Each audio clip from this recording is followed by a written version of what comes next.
अब हम question number 5 को कंसीडर कर लेते हैं।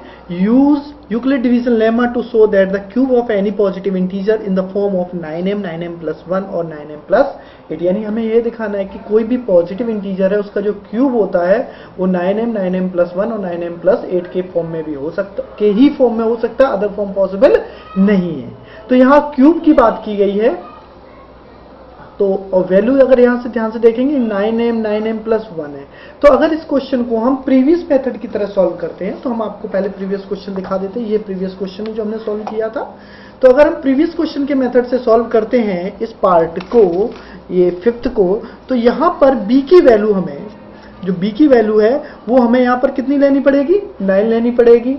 तो r की वैल्यू बहुत ज्यादा हो जाएगी, 1 2 3, क्योंकि जो r की वैल्यू होती है वो b से छोटी होती है। तो 9 से छोटे कितने नंबर्स हो सकते हैं, 8, 0 1 2 3 4 5 6 7 8, और हमारा क्वेश्चन जब हम क्यूब निकालेंगे बहुत बड़ा हो जाएगा।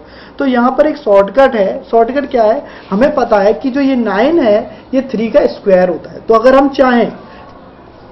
चाहें तो इस क्वेश्चन को एक शॉर्टकट तरीके से सॉल्व कर सकते हैं। हमें करना क्या है, क्योंकि यहाँ पर 9 है और 9 किसका स्क्वायर होता है, 3 का स्क्वायर होता है। तो हम चाहें तो b की वैल्यू 3 ले सकते हैं।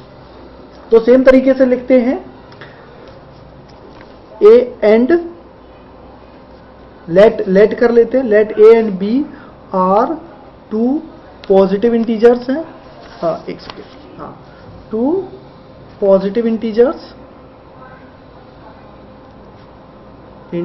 हैं, और इसके अलावा लेट किया हमने b इज इक्वल टू क्या मानेंगे, फिर से ध्यान देख लीजिए, ये वैल्यू हमेशा b ली जाती है, लेकिन यहां पर 9 है, 9 बहुत बड़ा नंबर है। तो अगर हम चाहें तो 9 का रूट क्या होता है, 3।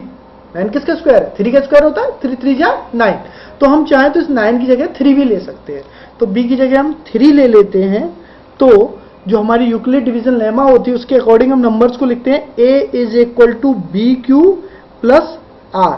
तो हमारे r इज इक्वल टू हमेशा होता है 0 से बड़ा होता है और b से छोटा होता है, इसलिए हमारे r की वैल्यूज हो जाएंगी, क्या हो जाएगी r की वैल्यू, r हमारा हो जाएगा 0 1 और 2। ये 3 वैल्यूज हो सकती है, क्योंकि b से छोटा होना चाहिए, b क्या है 3, तो 3 से छोटा क्या होता है 2, 2 तक लिखना है।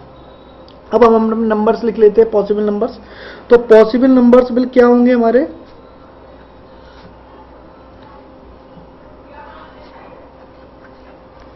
पहला हमारा नंबर होगा a हम निकाल रहे हैं a, तो b की जगह क्या है 3, तो हो जाएगा 3³ प्लस r की जगह क्या है, r की पहली वैल्यू 0 है, तो 3³ प्लस 0 हो सकता है।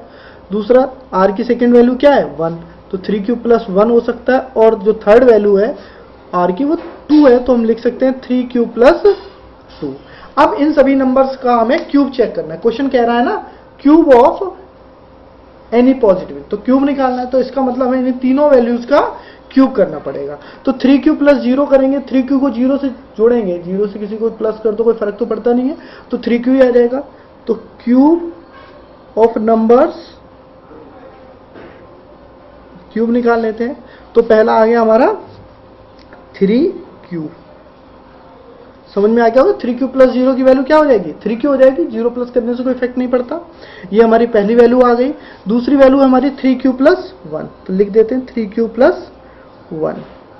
और नेक्स्ट वैल्यू हमारी 3³ प्लस 2, ये वाली 3³ प्लस 2, ये तीनों वैल्यूज लिख दी। अब इनका हम क्यूब कर रहे हैं चेक करने के लिए। तो क्यूब कैसे करते हैं, तो क्यूब कर लेते हैं। तो इसके लिए हम एक रफ पेज ले लेते हैं क्यूब समझाने के लिए आपको। ये देखिए, तो अगर हम 3³ का क्यूब करेंगे तो क्यूब का मतलब होता है संख्या को 3 बार आपस में इंटू कर दो। तो 3 3 जा 9, 3 जा 27, और क्यू को 3 बार इंटू करेंगे तो पावर्स प्लस हो जाती है 1 2 3, तो क्यू की पावर कितनी आ गई 3। तो इसकी जगह हम चाहें तो लिख सकते हैं 27³ ये हमारी पहली वैल्यूज का क्यूब आ गया। अब हम दूसरी संख्या का क्यूब निकालते हैं। दूसरी संख्या क्या है हमारी 3³ प्लस 1, इसका क्यूब निकालना है। तो क्यूब कैसे निकालेंगे, हमारे पास फार्मूला है a प्लस बी का होल क्यूब, जो मैंने क्लास 9th में आप लोगों को बताया था।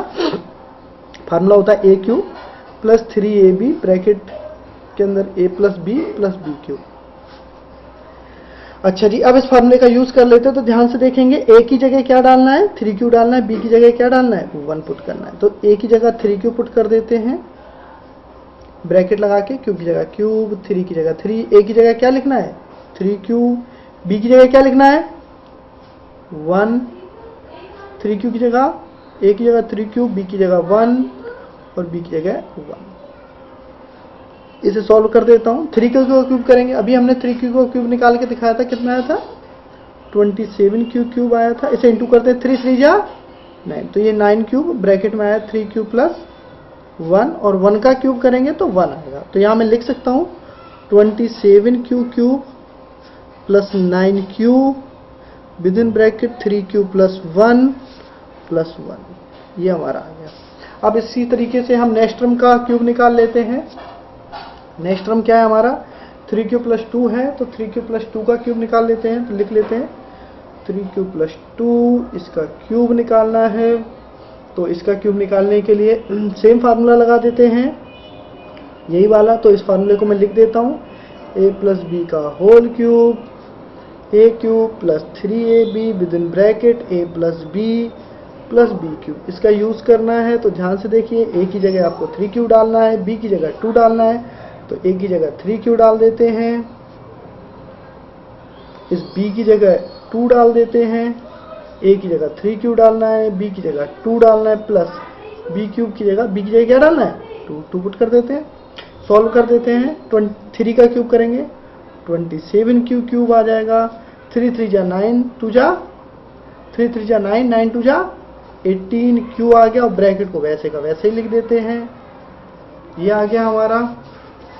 सॉरी आपको दिखाई नहीं दिया इतनी देर तक, पेज थोड़ा नीचे हो गया था, मैंने दोबारा ऊपर कर दिया है। 2 का क्यूब करेंगे, 2 का क्यूब मतलब 2 इंटू 2 इंटू 2, 2 को आपस में 3 बार इंटू करेंगे तो क्या आएगा 8 आ जाएगा। तो इसको हम लिख देते हैं, यहाँ पर हमारा आया है 27 cube plus 18 cube with in bracket 3 cube plus 2 plus 8। ये हमने इसमें से देख के लिख दिया। आई होप आपको समझ में आ गया होगा। अब इसमें से हमें कॉमन किसे लेना है, ध्यान से देखिए। क्वेश्चन कह रहा है कि जो होना चाहिए वैल्यू वो 9m के फॉर्म में होनी चाहिए, यानी 9 को कॉमन लेना है। तो 9 को कॉमन ले लीजिए, तो ये बचेगा 3q²। अच्छा, इसमें से 9 को कॉमन ले लेंगे, क्योंकि 1 से तो 9 कॉमन आएगा नहीं, तो 9 कॉमन लेंगे। तो 9 से डिवाइड करेंगे 3q³, सॉरी यहाँ क्यूब है ये, प्लस 9 को कॉमन लेंगे तो यहाँ बचेगा q इंटू 3q प्लस 1, और 1 ब्रैकेट के बाहर रह जाएगा, ये वाला 1 यहाँ आ जाएगा। इसमें से भी इन संख्याओं में से 9 को कॉमन लिया जा सकता है, 8 में से 9 कॉमन नहीं आ सकता है, तो 9 को कॉमन लेंगे तो ये बचेगा 3q³। इसमें से 9 कॉमन ले लेंगे, 9 2 जा 18, तो यहाँ क्यूब 2q बचेगा। 18 को 9 से डिवाइड करेंगे तो 2 आएगा, 2q, और ब्रैकेट के अंदर आएगा 3q प्लस 2, ब्रैकेट बंद करेंगे और ये प्लस 8 बाहर आ जाएगा। तो अगर हम, अब ये आपका आंसर आ चुका है, एग्जाम पॉइंट ऑफ व्यू से आपका आंसर आ चुका है, आपको इतना ही पेपर में लिखना है। लेकिन मैं आपको समझा दूं कि किस तरीके से हमारी वैल्यू इस फॉर्म में आ रही है, 9m प्लस 1 9m प्लस 8 के फॉर्म में कैसे आ रही है। तो ध्यान से देखिए, अगर इस ब्रैकेट की संख्या को मैं m मान लेता हूं तो ये क्या आ गया, 9m के फॉर्म में आ गया कि नहीं आ गया। अगर मैं इस पूरी ब्रैकेट वाली वैल्यू को m मान लेता हूं तो ध्यान से देखेंगे आप, 9m और ये प्लस 1 यहाँ लिख दिया, तो ये 9m प्लस 1 के फॉर्म में हो गया कि नहीं हुआ। इसको चेक कर लो, 9 यहाँ पर है, इस पूरी संख्या को हम क्या मान लेते हैं, 9 के साथ वाली को m मान लेते हैं, और ये प्लस 8 आ गया कि नहीं आया। तो हमारी जो वैल्यूज हैं वो 9m प्लस 1 और 9m प्लस 8 के फॉर्म में आ गई या नहीं आ गई। तो हम लिख सकते हैं, so that cube of any positive integer can be written in the form of 9m, 9m plus 1 और 9m plus 8। तो एग्जाम में आप ये करके 9m वाला कंसेप्ट नहीं दिखाएंगे, सिर्फ आपके समझाने के लिए लिखा गया है। तो इस तरीके से आप इस क्वेश्चन को सॉल्व करके लिख सकते हैं एग्जाम में, और आपको आई होप पूरे नंबर ऑब्टेन हो जाएंगे।